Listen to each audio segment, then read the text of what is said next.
ओम नमो भगवते वासुदेवाय। श्रीमद् भागवत महापुराण प्रथम खंड। मैं आपके सामने ये प्रस्तुत कर रहा हूँ। भागवत का ये पाठ तीसरा है। भगवान नारायण श्रोतागणों की रक्षा करे, उनके परिवार में कोई दुख, कोई व्याधि, को क्लेश न हो।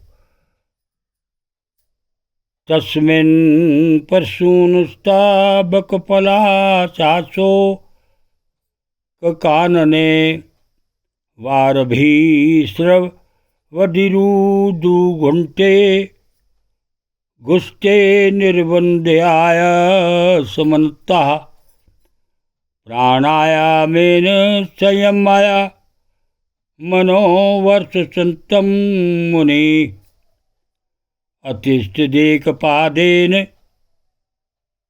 निर्द्वन्द्वो अनिलभोजना चरणं तं प्रबद्धेम या एव जगदीश्वरा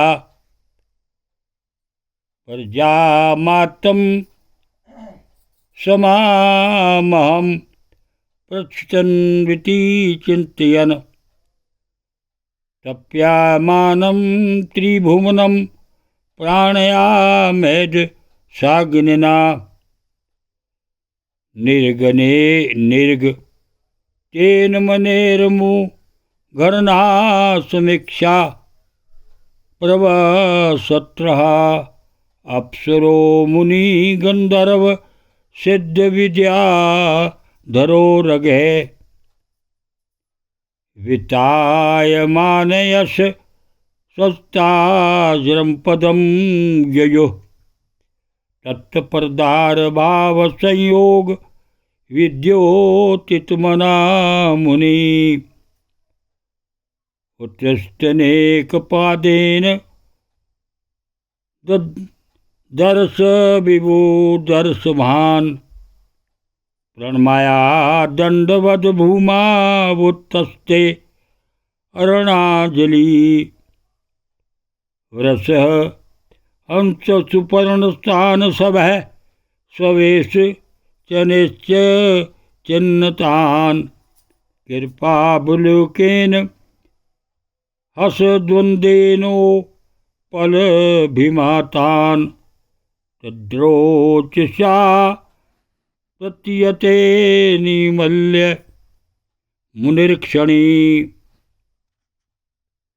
चेतस्यत पर्वण युजन् सतावि तुषाञ्जलि सलक्षणया सुखतया वाचा सर्वलोकगिरीश यथा अत्रिर्वाच विश्वो बधस्थित तिलयेषुभिवज्यमाने रमाया गुणेर न युगम विगृहीते देहा ये ब्रह्म विष्णु गिरिशा प्रणतो अस्मह्याम वस्ते भयाक एव भवतां मायो पूतः।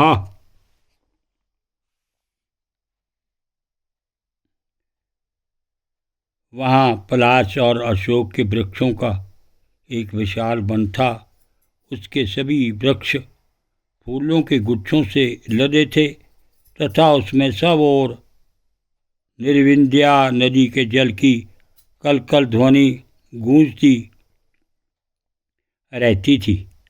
उस वन में वे मुनि श्रेष्ठ प्राणायाम के द्वारा चित्त को वश में करके 100 वर्ष तक केवल वायु पीकर सर्दी गर्मी आदि द्वंद्वों की कुछ भी परवाह ना कर एक ही पैर से खड़े रहे। उस समय वे मन ही मन यह प्रार्थना करते थे कि जो कोई संपूर्ण जगत के ईश्वर हैं, मैं उनकी शरण में हूँ, वे मुझे अपने ही समान संतान प्रदान करें। तब यह देखकर कि प्राणायाम रूपी ईंधन से प्रज्वलित हुआ अत्रि मुनि का तेज उनके मस्तक से निकलकर तीनों लोकों को तपा रहा है। ब्रह्मा, विष्णु और महादेव तीनों जगतपति उनके आश्रम पर आए। उस समय अप्सरा, मुनि, गंधर्व, सिद्ध, विद्याधर और नाग उनका शिवक्ष गा रहे थे। उन तीनों का एक ही साथ प्रादुर्भाव होने से अत्रि मुनि का अंतःकरण प्रकाशित हो उठा। उन्होंने एक पैर से खड़े खड़े ही उन देवों को देखा और फिर पृथ्वी पर दंड के समान लौटकर प्रणाम करके अनंतर अर्ध पुष्पादि पूजन की सामग्री हाथ में ले उनकी पूजा की।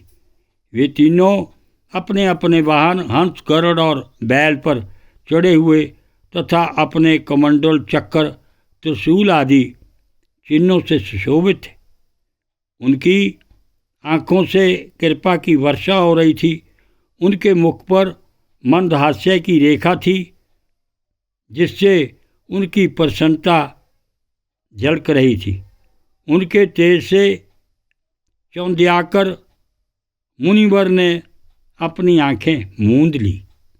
वे चित्त को उन्हीं की ओर लगाकर हाथ जोड़ अति मधुर और सुंदर भावपूर्ण वचनों में लोक में सबसे बड़े उन तीनों देवों की स्तुति करने लगे।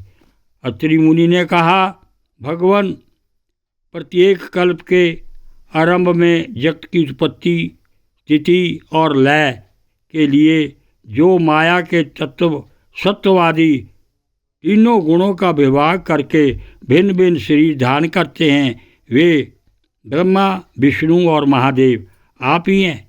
मैं आपको प्रणाम करता हूँ। कहिए, मैंने जिनको बुलाया था आप में से वे कौन महानुभाव हैं? ओम नमो भगवते वासुदेवाय।